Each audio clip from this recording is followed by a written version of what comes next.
There's no way. There's absolutely no way. My produce is clean. I don't know where everyone else is getting theirs, but mine is absolutely fine. That's one. Then two. I ended up putting four, but I didn't film the fourth for some reason. And then look at that fucking prehistoric monster.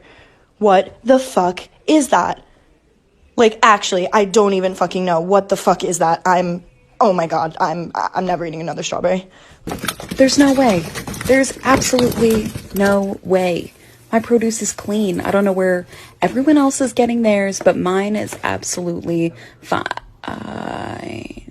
Today, I prepared for you my favorite strawberry hack on how to keep them fresh for a really long time and how to properly clean them. You'd be surprised what hides in your strawberries. In a large bowl, put 8 cups of cold water and 1 cup of vinegar. Put your berries in the bowl and set your timer for 5 minutes. I also like to put a little bit of salt in mine. And then take your strawberries, put them in a colander, and rinse running water over them for 3 minutes. Don't worry, they're not going to taste like vinegar.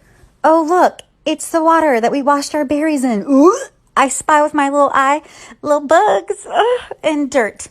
This is why just water does not work.